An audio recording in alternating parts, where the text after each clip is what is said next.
καταστάσεις για το πρόσωπο του Προέδρου. Καρτζαφέρης είναι αντιμνημονιακός. Να σηκωθώ. Μνημονιακά είπε η κυρία Τζαβέλα. Θα παραμείνω σταθερή και θα πολεμήσω για την παράταση.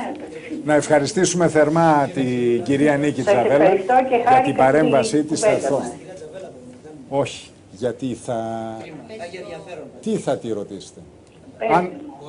Κάντε την τώρα, μισό λεπτό, μία ερώτηση από το κοινό, μόνο μία, για να προχωρήσουμε, γιατί ακόμα περιμένει... Ωραία. Η κυρία Τζαβέλα ξεκίνησε την ομιλία της λέγοντας ότι το δίλημμα είναι Ευρωπαϊκή Ένωση Ευρώ. Η δραχμή. Ευρωπαϊκή Ένωση ή δραχμή. Ναι, ακριβώς, συγγνώμη. Από ό,τι κατάλαβα από την τοποθέτησή της, επιλέγει η Ευρωπαϊκή Ένωση. Εσείς είχατε πει κάποια στιγμή, σε μια αποστροφή του λόγου σας, ευρώ πάση θυσία. Ρωτώ, δεν το λέω. Δεν είμαι υπέρ του πάση θυσία. Πρέπει να βάλουμε κόκκινες γραμμές. Θα πω κάτι σε σχέση με αυτό. Η κυρία Τζαβέλα στις 27 Ενάτου του 2011 δήλωσε στο Ευρωκοινοβούλιο. Το δεχόμαστε αυτό, αν είναι να είμαστε το πειραματόζωο της Ευρώπης, για να δούμε πώς τελικά θα γίνει αυτή η οικονομική διακυβέρνηση. Υπάρχει ένα χρονοδιάγραμμα για την ευρωπαϊκή διακυβέρνηση. Τουλάχιστον η Ελλάδα, αν καεί, να καεί για να υπάρξει μια συνοχή και μια πραγματικά ενωμένη Ευρώπη. Δηλαδή για κάποιους, πάση θυσία η Ευρώπη είναι πάνω από την Ελλάδα και τους Έλληνες πολίτες. Τι έχει να πει η κυρία Τζαβέλα γι' αυτό? Να καούμε δηλαδή? Αυτό είναι ερώτημα. Η δική μου τοποθέτηση ήταν ρητορική στο Ευρωκοινοβούλιο, όπως καταλαβαίνετε.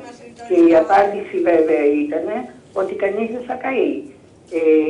Γιατί δεν μπήκαμε και στο θέμα ποια είναι η λύση. Η λύση είναι η ευρωπαϊκή ολοκλήρωση.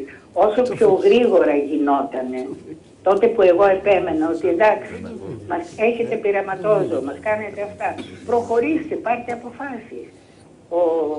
Η καθυστέρηση των Ευρωπαίων έπαιξε πάρα πολύ μεγάλο ρόλο για την κατάρρευση αυτή την οποία εφίσταται η Ελλάδα τώρα. Πάντως καίγεται ήδη. Γιατί έπρεπε να μιλήσουμε.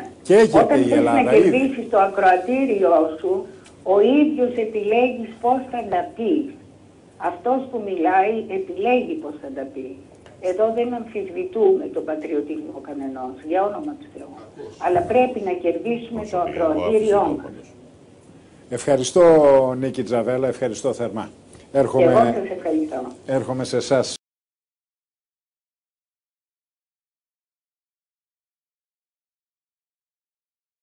Κύριε Πρωθυπουργέ, ως Ελληνίδα σας ευχαριστώ πολύ για την καλή δουλειά και τη σκληρή δουλειά που έχετε κάνει για την Ελλάδα.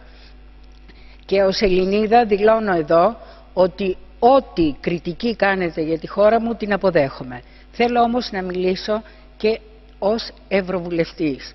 Κύριε Πρωθυπουργέ, εμείς στο Νότο ξεκινήσαμε ως pigs και τώρα έχουμε γίνει τα guinea pigs. Το δεχόμαστε αυτό. Αν είναι να είμαστε τα πειραματόζωα για να δούμε πώς τελικά θα γίνει αυτή η οικονομική διακυβέρνηση.